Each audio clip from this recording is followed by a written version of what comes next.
And there he is. Jamie Foxx is in the building. The best part about Jamie Foxx is, as diverse as he is with his talents, that's basically what he is with his sports knowledge as well. So we're going to talk a little sports before we talk shop. I have to ask you, you're from Texas. I know you're a Cowboys fan. What did you think, Fox, about the $160 million deal the Cowboys gave Dak? He needs that. And I'm going to tell you why. Listen, at the end of the day, when you talk about football, let's talk about how football is structured. If your captain, if the leader of your team is not settled, it's hard for you to follow, because when you go into that huddle, and like I know, playing football is, that's war. So you need things settled in that huddle. So the only thing that you guys are concentrating on is football. So the fact that now he has the money, the fact that now he's settled, the fact that he feels like, that they're behind him, that's going to mean a lot for that, and people don't talk enough about it's the noodle. When you don't feel like maybe the organization is behind you, that can play in so many different ways. And it's not like how 10, 20 years ago, there was no social media or no way to hear about it. It's constant. It is a constant thing. So when you say Dak Prescott, it became almost synonymous with something that was unsettled. So now it's settled. Of course, now you're going to have the whole thing. Is it too much money? Listen, he gets exactly the amount of money he's supposed to get. He worked for it. His agent worked for it. No need to question all that. Now it's time to play football. And Jerry Jones, well, we feel that Dak is our guy. And I talked to Emmett and Michael, and here at the Dallas Cowboys, we feel that we're comfortable with what we're doing, and we have the money to give to him, and he's going to be just fine. And he has grace, right? Lots of grace. You can't forget the grace when it comes to Gerald. He has a lot of grace. He has a lot of points. People all the time, they ask me, well, Jerry, what are you going to do with the Cowboys? Well, if someone has a few $1 billion they want to give me, they can make the decision. But until then. You sound exactly like him. I also know you, Fox, to be a LeBron super fan. What is the outlook for the Lakers this season? Oh, no. You know what's interesting is that no matter what happens in basketball, we always talk about LeBron. Right. Why is the conversation about LeBron? LeBron is like how Trump was to CNN. You cannot have a conversation without basketball without talking about LeBron. But you got to think about this. LeBron James is 36 years old, been in the game for 18 years. And, these guys, which I get it, they want to beat him. Who wouldn't want to beat him after his dominance? But I think that's when we will miss LeBron James, when he exits, because he gives you something to root for, and he also gives you something to root against. But the one thing I will always tell people, I got a chance to watch all of these guys play. I watched Michael Jordan play, and I've watched LeBron play. And when you watch LeBron play, there's one thing that LeBron had that I hope Brooklyn can get. It's called instant chemistry. LeBron can go to any team at any time and take that team to the top and be in competition for winning the chip. And that's what I think all of the teams will be up against, is finding the chemistry. Listen, I love Kevin Durant, Kyrie, James Harden, all of these guys I love. I'm big fans of. But the question will be, will they have that chemistry? And the thing is, you can't beat Big Dog in 7 games. I'm going to tell you, because LeBron started doing this. Uh-oh. Once he does this, then you know. It's legit. Let's go, bro. It's on pop. It's coming. I'm glad you mentioned the Nets. James Harden forces his way out of your home state. He don't want to be there anymore. Despite that, does he deserve to be MVP? Because people don't want to give him the award because of what he did. He doesn't want to be where anymore? He didn't want to be in Houston anymore, so he forced his way out to go to Brooklyn, and because of that, people don't want to give him the MVP award. They said it was Bush League. What do you think? Well, here's the thing. I mean, you gotta think about it like this. I don't think James Harden is thinking about an MVP.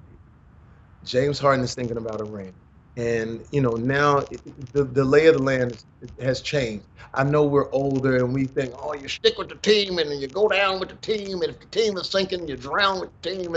Yeah, that day is gone. We should forget about that. We should stop even having that conversation. It's sort of like how old hip hop guys don't understand all the littles, Lil Baby, the baby, and whatever. It's changed. These guys want to win a ring and they'll do whatever they want. They'll do whatever they can to win it. All of the other stuff that we talk about is fodder. Like, we can have these conversations about James Harden and what it is that he wants to do. But at the end of the day, what James Harden does is he keeps it exciting. And then for him, he's testing himself. He's wondering, can he get to the playoffs and have the same type of success that he has during the regular season? And so that's where, no matter what we say, that would be to me what James Harden is chasing and fighting right now.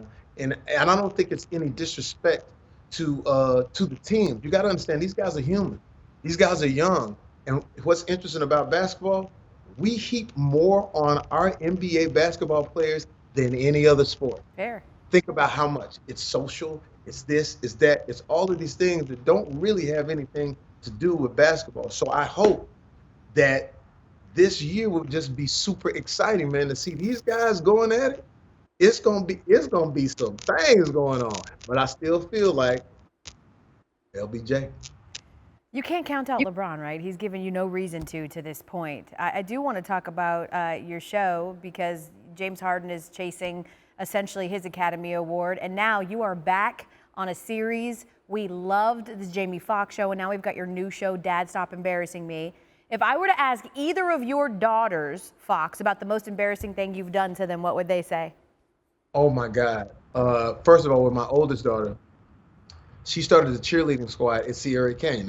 Everybody knows Sierra Canyon now because LeBron's kids and everything. But my daughter started that. She started the culture of sports, so she started the cheerleading squad. So what we did was we came to the game and we all had T-shirts, but we didn't have the football team on our shirts. We had her face on the T-shirt, and we basically rooted for her the whole time. So that was just one slither of what was going on. And then when it came to boys, there was this one situation where she brought a boy home, and she didn't know I had already did my research. I knew who it was.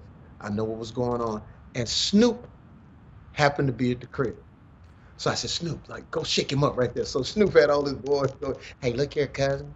That's my niece right there. Understand? You have to act accordingly. You understand? so it's been several things like that where my daughter has been embarrassed, but then she said, Dad, why not do a show about it? So we both created the show, Dad, Stop Embarrassing Me. Now, you know what's crazy? She's paying me back now because she's actually the executive producer of the show, so she's my boss. Yeah, I was gonna say, because I have a producer. In fact, he's in my ear right now. He's crazy bossy, and he thinks he gets to tell me what to do. So what's that like for you, considering it's now your daughter in that role?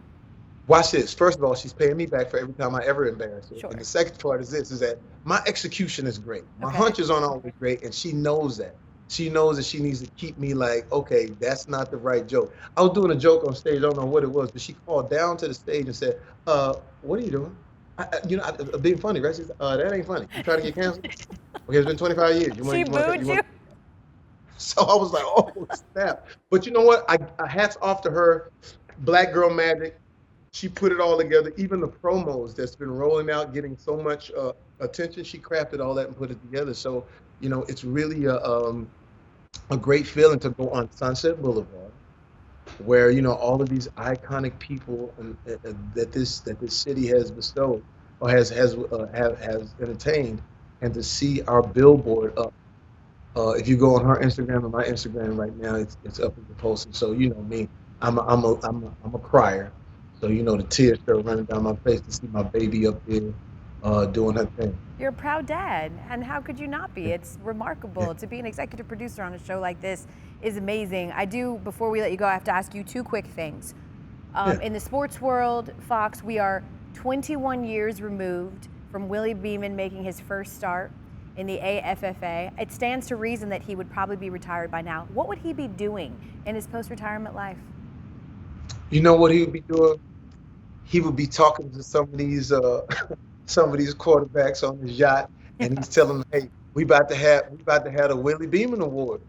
That's what he's working on right now. Now, the Willie Beeman Award is where all of our guys who make it really fun, from our OBJs to all of the guys that the Cam Newtons, that will be our award show, because I think that Willie Beeman was sort of like a floor plan for seeing the flamboyant football players, making football interesting and fun. Yeah. And it's great that he's been around that long. And actually, Willie Beeman's jersey sells for about $98. Wow. So I'm trying to get a little piece of it. I was going to say, that's good. So basically what you're saying is Willie Beeman walked so that Lamar Jackson could fly. I agree with you, Jay Fox. I agree with you. I've got to ask you this last question. You've won an Oscar. You've gone double platinum. You've made 4 top 10 albums. You've made history voicing the first black protagonist in a Pixar movie that is also nominated for an Oscar. You've directed and produced. Do you, Jamie Foxx, think you are the greatest entertainer of our generation? You know what? I do not. I'll tell you this though. I'll tell you this though. I have so much brand new energy from the new team that I have, from Rick Yorn and Associates and my new producing partner, Tari Turner. We have so many things that we are going to try to reach and try to make. You know, that statement I could never say yes to that statement. But what I can say, I want to leave all the characters. I want to go from Ray Charles, hey, y'all tell everybody Ray Charles in town, to Mike Tyson. I'm Mike Tyson, heavyweight boxing champion of the world. I just want to take all these characters and keep growing. And then last but not least, the one thing that disappoints me is that when they talk about the funniest guys in stand-up, they don't mention my name. But I'm telling you right now, I'm in the lab, I'm in the comedic gym, so watch out. And a whisper to Atlanta, I'll be sneaking into some clubs once, pandemic or whatever like that happens. I'll be COVID friendly, but I tell you, I got them. I got some material. jokes. You got some material. I got plenty. We about to handle up, and it's gonna be intimate. It's gonna be close.